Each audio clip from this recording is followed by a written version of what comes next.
Saudações rubro-negros do Brasil e do mundo, bem-vindos ao canal Gomes Fla. E antes de mais nada, galera, você que está chegando agora, já se inscreveu no canal? Inscreva-se no canal, acione as notificações no sininho, beleza? E deixa aquele seu like para a gente saber se vocês estão repercutindo com os nossos vídeos. Se você já se inscreveu, já deixou o seu like, já acionou a notificação no sininho, vamos falar tudo o que aconteceu entre Flamengo 4, Bahia 3. O jogo em que o Flamengo venceu o adversário, venceu a arbitragem e também venceu o preconceito e o racismo. Pois é, galera, e nesse último domingo a gente teve um jogo maluco no Maracanã. Um jogo de viradas e reviradas, em que o Flamengo saiu na frente antes dos 10 minutos com um golaço do Bruno Henrique. Bruno Henrique que, mais uma vez, fez uma excelente atuação. Daqui a pouco a gente vai falar mais com relação à atuação maravilhosa do Bruno Henrique, que está voltando realmente à forma que tinha em 2019, sem dúvida. Fez mais um jogo primoroso, excelente, participou praticamente de todos os gols do Flamengo e fez um golaço logo antes dos 10 primeiros minutos de jogo, colocando a bola no ângulo, e o Flamengo não só pulava à frente do placar, quanto tinha o jogo totalmente dominado. Todas as ações ofensivas eram do Flamengo, que já fazia 1-0 com esse gol do Bruno Henrique. E aí, um pouquinho depois do primeiro gol do Bruno Henrique, né, 1-0 do Flamengo, a gente teve um episódio lamentável em que o Gabigol pede ali uma falta, cai no gramado e xinga a esmo. Vai tomar, enfim. Quem joga futebol sabe, não dá para ficar jogando futebol pedindo desculpas, falando por obséquio, perdão. Não dá para se jogar futebol assim, gente. Futebol não se joga desse jeito. E o Gabigol xingou a esmo. O juiz parou a jogada e foi lá e expulsou o Gabigol. Não deu amarelo, não deu nenhuma advertência, simplesmente foi lá e expulsou o jogador.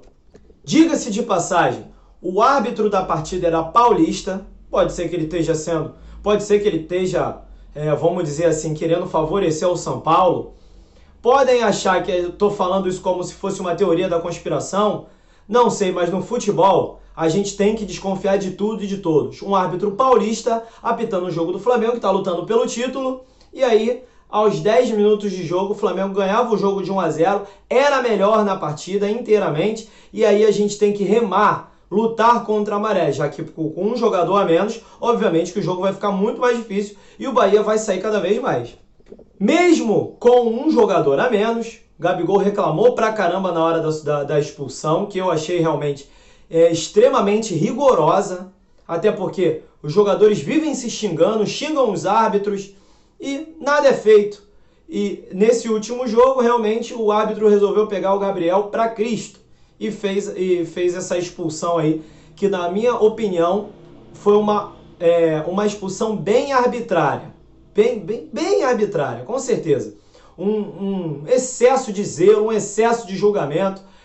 Todos os jogadores xingam a tudo e a todos o tempo inteiro. E aí, com um jogador a menos, o Flamengo acabou vendo o Bahia ter que atacar cada vez mais. Porém, mesmo assim, mesmo com o Bahia atacando direto, mais uma boa jogada do Bruno Henrique pela direita, fez um lançamento, fez o passe, né, para o Isla, e o Isla fez assim o segundo gol do Flamengo, o primeiro dele com a camisa do Flamengo, e o Flamengo, mesmo com um a menos, conseguia fazer 2-0 e foi para o intervalo ganhando de 2-0. E aí, no segundo tempo, o Flamengo não voltou para o vestiário. Tinha um jogador a menos, tinha que ter uma marcação mais compacta e o Flamengo simplesmente não voltou do vestiário. O Bahia, em 8 minutos, fez 3 gols. Primeiro gol do Ramires, a gente já vai falar do Ramires aqui, não só pelos gols, mas pela coisa ridícula que ele fez no final do jogo, né? Daqui a pouco a gente fala sobre isso. Mas o Bahia diminuiu, fazendo 2-1 com o Ramires, e o Natan esperava um chute de primeira, deu o carrinho, o Ramires fez o corte, diminuiu o jogo, fazendo 2-1. E logo em seguida, o Gilberto recebeu uma bola de fora e fez um golaço realmente do Gilberto. E logo em seguida, mais um escanteio para o Bahia e o terceiro gol, mais uma vez, o Gilberto de cabeça. Dos 3 gols do Bahia, honestamente, o Flamengo falhou em 2. O primeiro, que o Natan esperava um chute de primeira, já se antecipou, o Ramires fez o corte, fez o gol. E o terceiro gol do Bahia, que o cruzamento vem em cima, inclusive, do próprio Natan. Para mim, foram 2 falhas do Natan. Pode ter gente que acha que não, mas, na minha opinião, o Natan falhou 2 vezes. O segundo gol do Bahia, que foi o primeiro do Gilberto, eu acho que realmente não teve falha. O Gilberto foi muito feliz no lance, colocou a bola no ângulo de longe e o Diego Alves nada pôde fazer naquele lance. Então, galera, toda a vantagem que o Flamengo construiu no primeiro tempo, fazendo 2-0, com um jogador a menos, inclusive, perdeu essa vantagem em apenas 8 minutos. Foi o tempo que o Bahia demorou para virar, de sair de um 2-0 e partir para um 3-2. E aí, com o Bahia ganhando de 3-2, o Flamengo, mesmo com um jogador a menos, tinha que partir para cima. Foi aí que o Rogério Ceni fez a primeira grande burrada, na minha opinião, dele, como comandante técnico do Flamengo. Ele tirou o Arrascaeta, que estava muito bem na partida, tirou que estava muito bem mesmo, e deixou o Everton Ribeiro no jogo. Enfim, se ele tivesse que escolher alguém para poder sair, ele poderia ter tirado muito bem o Everton Ribeiro, que não vinha fazendo uma boa partida. O Arrascaeta, tanto é que saiu bem chateado, vamos dizer assim, contrariado. E para corrigir essa alteração errada que ele fez, depois ele entrou com o Diego no meio de campo. Inclusive, até na coletiva de imprensa, ele mesmo admitiu que já era para ter entrado com o Diego antes. Quer dizer, ele perdeu o meio de campo por alguns momentos ali, até a entrada do Diego novamente. Porém, nem tudo o Rogério Ceni errou, obviamente. Com a entrada do Pedro e com a entrada do Vitinho, o jogo mudou praticamente. Por quê? Em mais uma boa jogada do Bruno Henrique, lançando o Felipe Luiz pela ponta, Felipe Luiz cruza a bola no peito do Pedro, 3-3 para o Flamengo. Mais uma jogada iniciada pelo Bruno Henrique. Como eu disse para vocês no começo, o Bruno Henrique mais uma vez foi o destaque do jogo, na minha opinião. Fez o primeiro gol, deu passe para o segundo, iniciou a jogada do terceiro.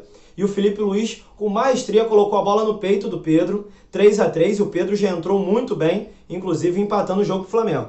Lembrando que o Flamengo empatou o jogo ainda com um jogador a menos. E aí, no decorrer da jogada, logo na jogada seguinte, inclusive os torcedores do Bahia, a comissão técnica, reclamam uma falta em cima do Rossi, que não aconteceu, as imagens estão aí para isso. Felipe Luiz rouba essa bola, faz a jogada com o Bruno Henrique. O Bruno Henrique pega essa bola, toca a bola para o Pedro, e o Pedro, de calcanhar de letra, eu não sei muito bem o que o Pedro tentou fazer, mas deixou o Vitinho na cara do gol. E aí o Vitinho tocou por cima do goleiro, 4-3 para o Flamengo. O Flamengo tomou a virada, virou o jogo novamente com um jogador a menos. Diga-se de passagem, acreditou até o final. 4-3 para o Flamengo, e aí, para compensar, o juiz da partida expulsa um jogador do Bahia pela mesma alegação, xingamento.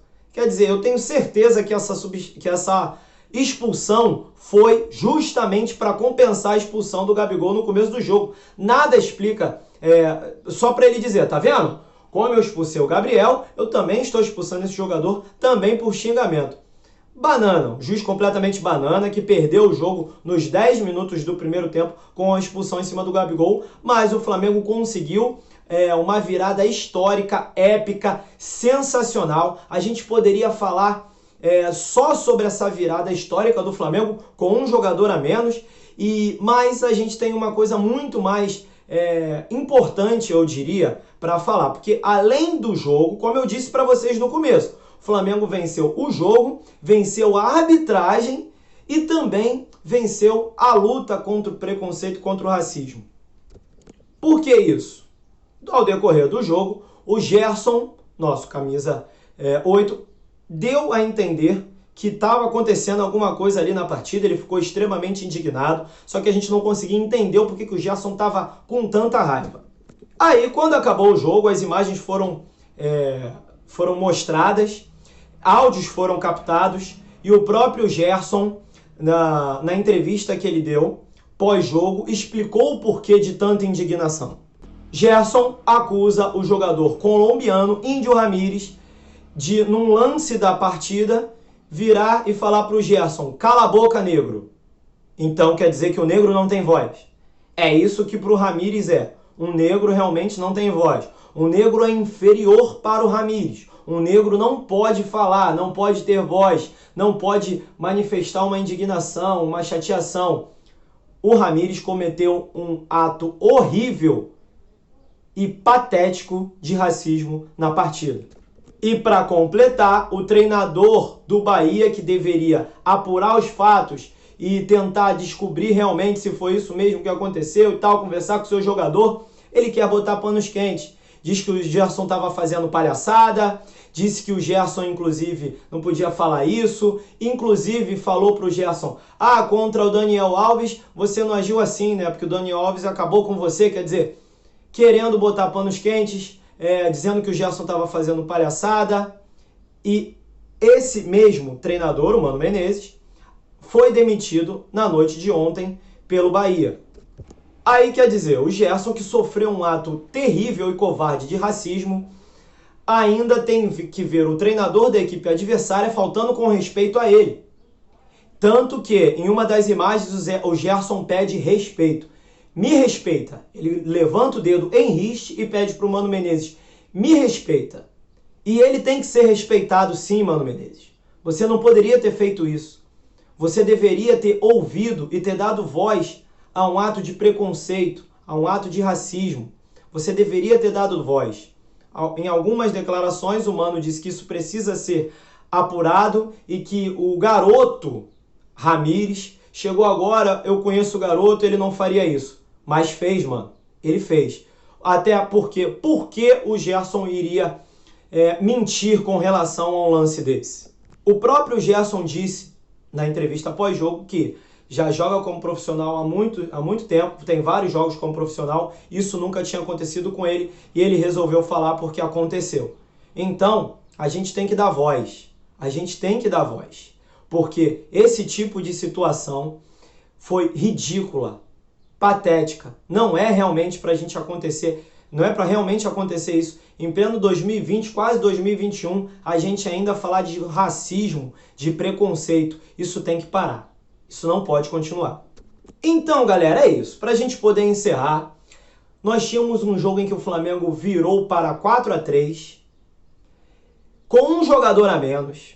Um jogo épico, fantástico, em que a gente poderia enaltecer o jogo. A gente teve que falar também de racismo e de preconceito. E toda a torcida do Flamengo, do próprio Bahia, do Vasco, do Fluminense, do Botafogo, do Corinthians, todas as diretorias colocaram nos seus respectivos twitters apoio ao Gerson, apoio ao Flamengo com relação a isso. Então, chega de racismo, chega de preconceito.